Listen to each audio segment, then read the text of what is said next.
Assalamualaikum warahmatullahi wabarakatuh.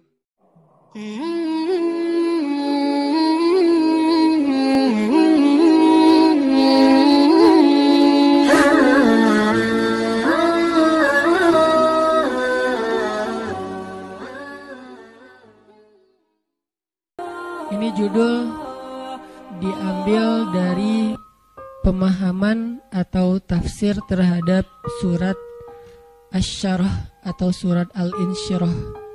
Karena memang seperti yang saya sampaikan pada pekan yang lalu dan beberapa pekan sebelumnya, kalau acara tongkrongan ilmu kita di Rabu malam akan coba kita bedah ayat-ayat atau surat-surat yang populer di masyarakat, dan itu kita coba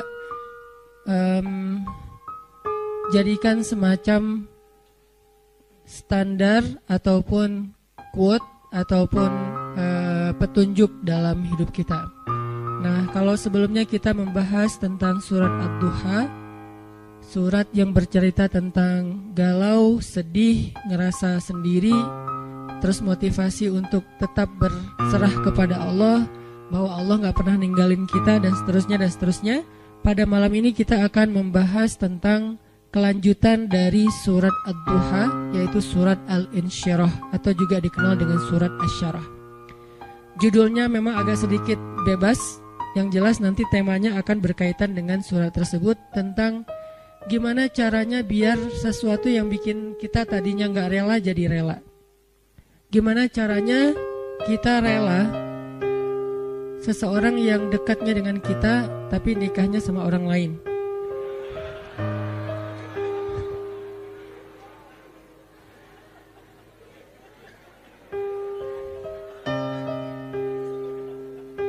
Soalnya saya juga gak rela. Enak aja. Gimana caranya kayak gitu? Maaf ya, saya belum pernah ngerasain sakit sejauh itu, sedalam itu. Sesakit-sakitnya saya masih ada obatnya. Sekarang udah terobati. Apaan sih?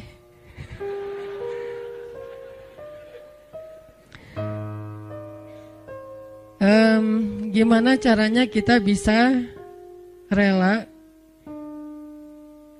kalau pas kita berdoa minta sesuatu, Allah malah ngasih kita ujian. Kita lagi getol-getolnya meminta kepada Allah tentang sesuatu yang kita lagi kepengenin banget. Tiba-tiba Allah malah ngasih yang sebaliknya. Gimana caranya biar kita rela kalau kita ditolak dengan bahasa yang lembut? Kalau kita ditolak dengan alasan-alasan yang kadang-kadang gak masuk akal. Kalau kita ditolak alasannya misalnya kayak kita kayaknya gak cocok, soalnya hitung-hitungannya gak dapat misalnya. Atau karena mitos-mitos tertentu, atau orang tuanya kayak gak sreg gitu sama kita, padahal kita udah berjuang untuk caper-caperan habis-habisan, modalnya juga udah keluar banyak, tapi ditolak. Gimana caranya kita rela atau lega? Gimana biar kita lega? Ini ada nih. Kalau kita ke masjid pakai sendal eger, pulangnya nyeker. Siapa nih? Terus banyak yang jawabannya politik gitu, gak usah dibaca. Nah gitu-gitu deh. Ada beberapa yang agak-agak unik, tapi yang paling unik yang tadi. Kita udah kegeeran banget, dia dekat sama kita tapi jadiannya sama orang lain. Dan orang lain itu bukan siapa-siapa, teman.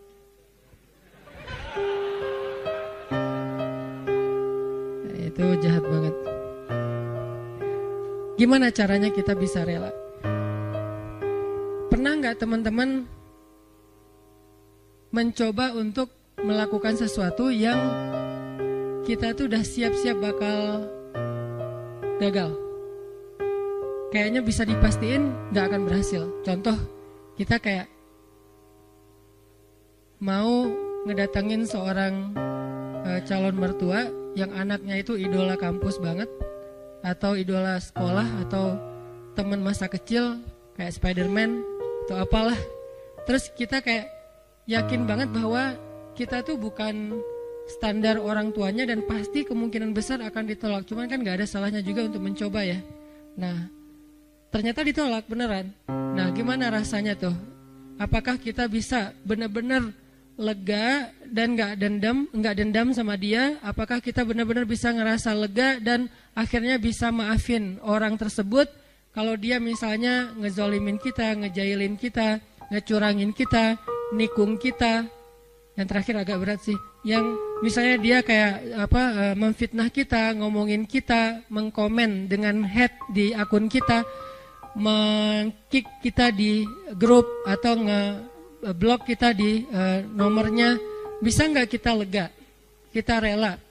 Terutama kepada Allah Subhanahu Wa Taala. Karena ada orang yang mungkin sering nggak rela dengan perlakuan manusia, tapi dia masih berusaha untuk rela dengan ketentuan Allah. Yang parah tuh sampai ke Allah juga nggak rela. Dia nggak rela ketika Allah memberikan dia satu ketentuan. Bahkan nikmat pun kadang nggak rela. Dikasih nikmat sekian dia berharapnya lebih. Dikasih nikmat begini dia berharapnya begitu. Dikasih fisik yang ini dia berharapnya kayak gitu. Dan seterusnya. Kadang-kadang masalah rambut aja dia nggak rela. Belum lagi nanti masalah kulit. Belum lagi nanti masalah tinggi badan, masalah apa segala macam yang sifatnya emang takdir dia diciptakan kayak gitu. Beda dengan mungkin kalau yang masalah-masalah katakanlah misalnya kayak sesuatu yang sifatnya karena usaha kita kayak berat badan atau jerawatan atau apa, ini kan relatif ya. Tapi kalau emang udah takdirnya kayak gitu, dia nggak rela. Termasuk dia nggak rela dengan ketentuan Allah, dia seorang laki-laki sehingga dia pengen jadi ya transgender gitulah, pengen jadi cewek, terus dia cewek pengen jadi cowok, terus dia bingung gitu, kok dua-duanya nggak enak ya, terus saya jadi apa gitu kan ya. Nah, ini nggak rela gitu kan. Nah, ini semuanya adalah tentang syarhus sadar, berlapang dada. Berlapang dada pertama yang paling penting adalah berlapang dada terhadap ketentuan Allah. Yang kalau dalam bahasa fikihnya kadang disebut dengan istilah takdir. Disebut dengan istilah takdir. Atau berlapang dada dengan sikap-sikap orang kepada kita. Seberapa besar lapang dada kita sehingga dada kita itu muat dengan kesalahan orang. Makin lapang, makin banyak kesalahan orang yang muat di dalam dada kita. Nggak sampai bikin kita nyesek. Jadi ada kesalahan masih lapang, nggak nyesekin kita, jadi kita masih santai. Kan orang kalau lapang, sebutlah kita kayak di sebuah ruangan atau di mobil aja nih. Kebenaran mobilnya mobil city car yang memang dua row gitu, seatnya cuma 4 orang. Nah, kalau masuknya cuma kita driver nih, masuk 1 orang teman, kita merasa sempit nggak? Enggak. Atau kita jadi penumpang sama driver, masuk seorang teman masih biasa. Masuk yang ketiga jadi 4 orang sekarang masih biasa. Masuk yang kelima, yang keempat jadi 5 orang, mulai agak-agak gimana gitu. Apalagi duduk di belakang kan ya. Nah, kebayang nggak kalau mobilnya bus? Kalau mobilnya city car yang mungkin cuman muat 4 orang nyamannya, terus diisi 5 orang, jadinya gimana? Nggak nyaman kan? Tapi kalau bus diisi 5 orang, masih nyaman, leluasa, karena emang isinya harusnya 35, 40. Nah, artinya dada kita itu sesek tergantung kelapangannya, bukan tergantung masalahnya. Ada orang yang masalah sepele bikin dia nyesek. Ada orang yang masalahnya udah luar biasa, dia masih kayak biasa-biasa aja. Kenapa? Bedanya bukan masalahnya, tapi yang membedakan itu adalah syarhus sadarnya, lapang dadanya. Ada orang ketika diomongin dengan satu komen negatif, hate yang masih wajar lah ya, cuman kayak misalnya bilang ria gitu doang, dia udah langsung rame gitu, udah langsung di replay, langsung terus dia kayak ngedebat gitu, langsung di blok, langsung dia kalau perlu akunnya juga ditutup, dia nggak mau pakai lagi Instagram pundung gitu, pundung Vsosmed misalnya. Ini gara-gara apa? Gara-gara ada satu haters yang satu kata doang, ria, sombong. Ini artinya bukan masalahnya terlalu besar, tapi dadanya mungkin belum lapang. Dan itu juga berlaku kepada pasangan, berlaku kepada keluarga, berlaku kepada orang tua, berlaku kepada guru, berlaku kepada banyak urusan hidup kita. Kadang-kadang satu kata bikin kita nyesek. Tapi ada orang lain yang udah 1000 kata dan katanya semuanya bold, dia biasa-biasa aja. Kenapa? Mungkin dua kemungkinan. Dia orangnya cuek, orang yang nggak mau ngikutin kayak gitu-gitu, dan itu juga bisa jadi buah dari kelapangan dada. Atau kemungkinan kedua adalah dia dadanya emang lapang, hatinya emang lapang. Sehingga salah satu yang kita selalu doain itu apa? Rabbi syrahli, malah sebelum yang lain-lain, Rabbi syrahli sadri. Inilah yang diminta oleh Nabi Musa ketika Nabi Musa diutus kepada Firaun. Allah berfirman di surat Toha, idhab ila Firaun innahu tagha. Pergilah kamu kepada Firaun, dia itu jahat banget. Tagha itu jahat banget. Tagha itu zalim banget. Tagha itu durhaka. Tagha itu sangat sombong. Tagha itu udah luar biasa kejahatannya. Bukan lagi orang yang kejahatannya masih wajar, udah di atas wajar, namanya tagha. Innahu tagha. Firaun itu luar biasa jahatnya. Apa kata-kata Musa? Musa gak bilang, ya Allah beri saya senjata. Karena kalau Musa minta senjata, Allah bakalan kasih senjata yang bisa ngalahin Firaun. Musa gak bilang, ya Allah kasih saya misalnya harta, supaya saya bisa ngebeli semua kekayaan Firaun, kekuasaan Firaun saya bayarin aja lebih daripada Qarun. Malah yang diminta oleh Musa dalam misi yang sangat berat itu apa? Qala rabbi syrahli sadri. Itu pertama yang diminta sama Musa. Musa berdoa setelah Allah memberi dia perintah. Kata Musa, rabbi syrahli sadri, ya Allah lapangkan dada saya. Baru yang kedua, wa yassirli amri, ya Allah mudahkan urusan saya. Jadi kalau dadanya udah lapang, maka urusannya jadi mudah. Kalau dadanya udah lapang, maka hidupnya jadi mudah. Kalau dadanya udah lapang, maka hubungan dengan pasangannya jadi mudah. Kalau dadanya udah lapang, maka hubungannya dengan partner atau teman kerja, tim bisnis kita jadi mudah. Kalau dadanya udah lapang, maka teamwork kita dalam suatu usaha sosial, gerakan dakwah atau apapun jadi mudah. Wa yassirli amri. Baru setelah itu, wahlul 'uqdatan min lisani yafqahu qauli. Selesai? Belum. Yang kita nggak bacain yang keempatnya, waj'alli waziram min ahli Haruna akhi. Dan beri saya juga seorang pendamping yang dia pintar ngomong dan dia itu lebih ngerti realitasnya, lebih tahu apa yang terjadi di sana, saudara saya Harun, supaya kami bisa sama-sama berdakwah kepada di sisimu ya Allah. Jadi yang pertama banget diminta oleh Musa menghadapi Firaun aja lapang dada. Kenapa? Karena kalau Allah kasih kelapangan dada untuk Musa, kejahatan Firaun itu nggak bikin Musa nyesek.